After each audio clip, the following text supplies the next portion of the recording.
Hello বন্ধুরা, welcome to my channel. এখন কথা বলবো ক্রিশ্চিয়ানো রোনাল্ডোকে নিয়ে। রোনাল্ডোর বদলি পেয়ে গেছেন আল নাসের। গোল করে নিজের জায়গা ধরে রাখার চেষ্টায় রয়েছেন পর্তুগিজ। প্রাক্তন সতীর্থের থেকে 2টি গোল বেশি করেছেন রোনাল্ডো। তার দাপটেই ম্যাচ জিতেছে আল নাসের। তো বন্ধুরা, এরকমই সব ফুটবলের খবর প্রতিদিন জানতে হলে আমার চ্যানেলটিকে অতি শীঘ্রই লাইক, কমেন্ট, সাবস্ক্রাইব করতে ভুলো না। আর বন্ধুদের মধ্যে প্রচুর পরিমাণে শেয়ার করে দাও, যাতে আমার 4000 ঘন্টা ওয়াচ টাইম খুব শীঘ্রই পূর্ণ হয়ে যায়। তো বন্ধুরা, সৌদি প্রো লিগে শীর্ষে গোলদাতা এখন ক্রিশ্চিয়ানো রোনাল্ডো। 15টি গোল করেছেন তিনি। দ্বিতীয় স্থানে রয়েছে কারিম বেনজেমা। একসময় তারা একসঙ্গে খেলতেন রিয়াল মাদ্রিদের হয়ে। প্রাক্তন সতীর্থ থেকে 2টি গোল বেশি করেছেন তিনি। তো তার দাপত্যেই ম্যাচ জিতেছে আল নাসের। এর মধ্যেই 39 বছরের রোনাল্ডোর বদলি খুঁজে পেয়েছেন দল। 21 বছরের এক ফুটবলারকে নেওয়ার পরিকল্পনা করেছে আল নাসের। তবে আল রাইদের বিরুদ্ধে 2-1 গোলে জিতেছেন ক্রিশ্চিয়ানো রোনাল্ডোর দল।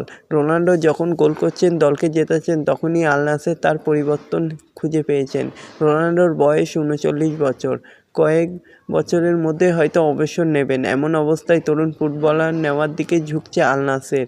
21 বছরের জন্য ডুরানকে তারা নিতে পারে শোনা যাচ্ছে। ডুরান খেলেন অ্যাস্টন ভিলার হয়ে। প্রিমিয়ার লিগের অন্যতম সেরা প্রতিভাবান ফুটবলার বলা হয় তাকে। তরুণ স্ট্রাইকারকে দলে নিতে প্রায় 586 কোটি টাকা খরচ করতে পারে আল নাসের।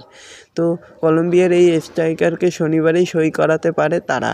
অ্যাস্টন ভিলার ম্যানেজারও বলে যে ও যদি যেতে চায় তো যেতেই পারে, তবে আমি চাইবো ও থাকুক। তবে আলাদা একটা মানুষ আমরা, আমাদের চিন্তাভাবনা আলাদা। তবে ডুরান অন্য দলে গেলে আমাদেরই ভালো হবে, অনেক টাকা পাওয়া যাবে।